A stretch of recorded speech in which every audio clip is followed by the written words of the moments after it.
warahmatullahi wabarakatuh. Kami dari kelompok 3 PPLS SMP Al-Kausar. Pada kali ini kami akan menanyakan sebuah video dengan penerapan pembelajaran experiential learning pada mata kuliah pembelajaran sosial emosional. Sebelumnya, izin memperkenalkan diri dari rekan saya Nafita Sari, Saya Hermalia. saya Milana Ruslanida, Saya Cindy Kartika, dan satu lagi rekan kita Mutiara Rifani. selamat menyaksikan. Duduk siap. Beri salam.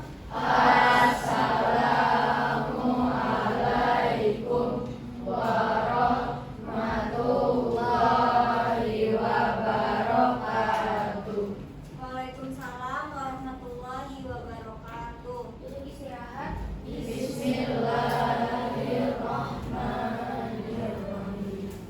Halo semuanya. Hari ini bagi rapot ya? Iya. Udah siap belum? Hari ini siapa yang nggak masuk? Rainaya apa kesannya? Sakit. Oke. Sesuai dengan pertemuan kita sebelumnya, kita belajar tentang apa hari ini? Cerita fiksi ya. Masih ada yang ingat nggak cerita fiksi itu apa? Khayalan, terus apa lagi? Karangan, imajinasi, karangan, terus tidak nyata. Oke, betul. Tidak benar.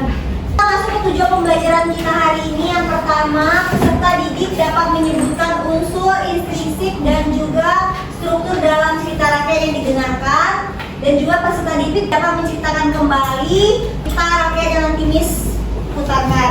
Tadi peserta didik sudah tahu ya cerita fiksi itu apa. Terus kalau misalnya Miss dulu sebutkan contoh cerita fiksi, kira-kira apa aja contohnya? Yang tahu? Novel. Terus apa lagi?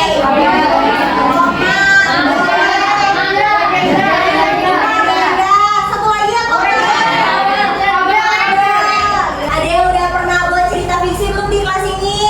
Buat apa aja? Cerpen udah pernah, cerita panjang. Gak bisa nih ya nulis cerpen udah tahu langkah-langkahnya ya.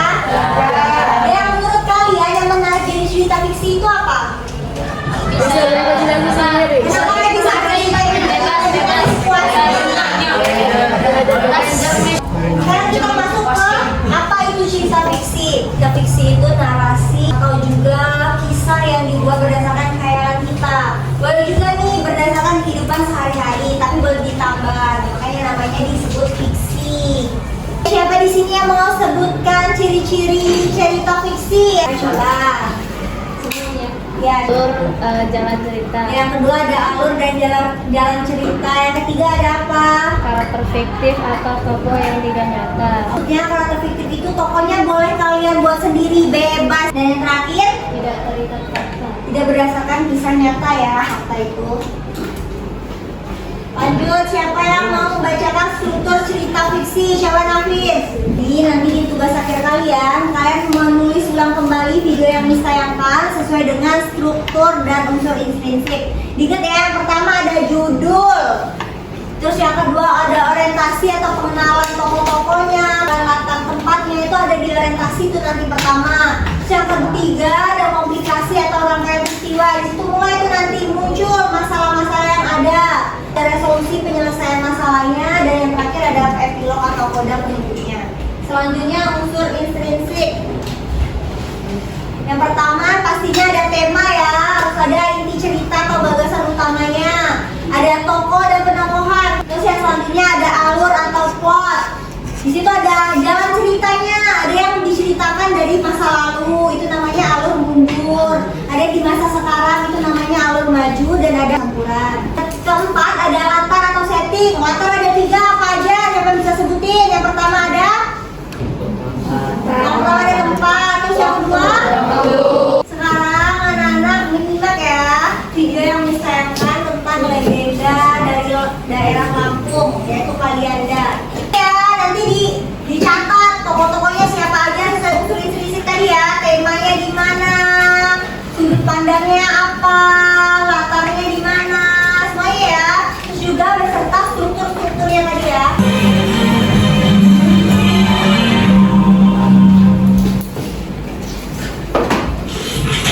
Legenda Lubuk Sendawali. Kisah dari Provinsi Lampung. Kalianda merupakan nama sebuah kecamatan di Kabupaten Lampung Selatan, Provinsi Lampung. Kehidupan. Beruntung, tetangga mereka baik hati mau menolong. Nah, kita masuk ke tugas mandirinya untuk individu ya, nggak koko ya. Coba Aksan bacakan tugasnya Kak. Ceritakan ulang kembali secara ringkas video legenda Lubuk Sendawali cerita rakyat Lampung sesuai dengan struktur dan unsur cerita fiksi. Oke, udah tahu ya tadi strukturnya apa aja? Yang pertama ada judul, terus yang kedua orientasi ada, nggak ada tema di unsur. Yang ketiga Aplikasi. terus yang keempat resolusi yang kelima koda atau epilog. Terus kalau unsur insidinya udah tahu ya. Yang pertama ada tema, tokoh dan penokohan, alur, gaya bahasa, amanat, dan lain-lain.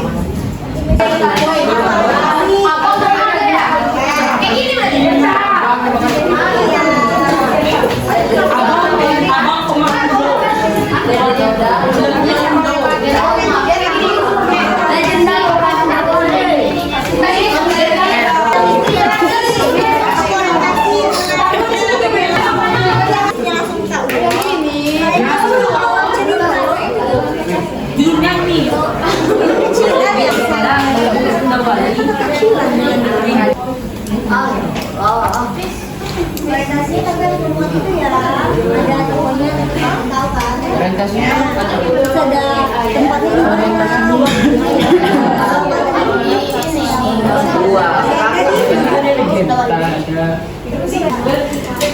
Pembelajaran kita hari ini udah selesai. Ada yang bisa merefleksikan pembelajaran hari ini? Coba Azam, mulai dari unsur intrinsiknya. Yang pertama ada apa tadi? Temanya apa? Pengorbanan dan cinta kepada rakyat. Yang pertama temanya pengorbanan. Pengorbanan kakaknya atau adiknya ya tadi. Kakaknya rela makan telur ular karena udah nggak tahu mau makan apa kan. Dan juga pengorbanan dari raja, anak raja tadi ya yang mau dia menolong rakyatnya. Terus yang kedua ada apa lagi? Tokoh dan penokohan. Tokohnya siapa aja? Itu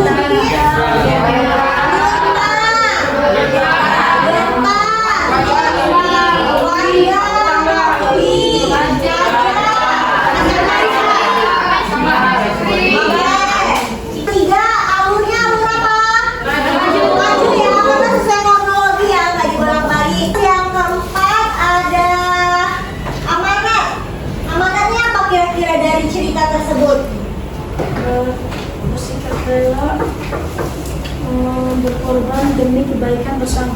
ya makanya rela nih berkorban demi kebaikan bersama. Melanggar adat dari kampung itu ya, kan udah dibilang sama warganya kalau makan telur ular bisa berubah jadi ular. Cuma kakaknya nggak percaya kan dan memakan telur ularnya. Oh, strukturnya yang pertama judulnya tadi apa? Legenda Lubuk Sendawali. Terus yang kedua orientasinya. Iya, Nurma dan Genta kakak beradik yatim piatu yang sudah tinggal di desa. Yang ketiga komplikasi. Mulai muncul masalahnya tuh dari mana tadi? Dari kakaknya? Berubah jadi ular karena memakan telur ular. Solusinya penyelesaian masalahnya. Ada raja yang membantu adiknya Genta ya. Terus ganti epilognya. Setelah dewasa, Nurma dinikahin oleh anak raja. Lalu hidup bahagia. Boleh ditutup Hafiz. Duduk siap. Beri salam.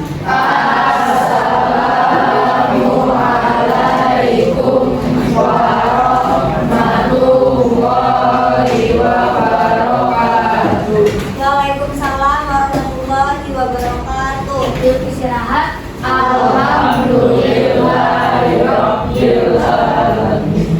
Terima kasih. Terima kasih.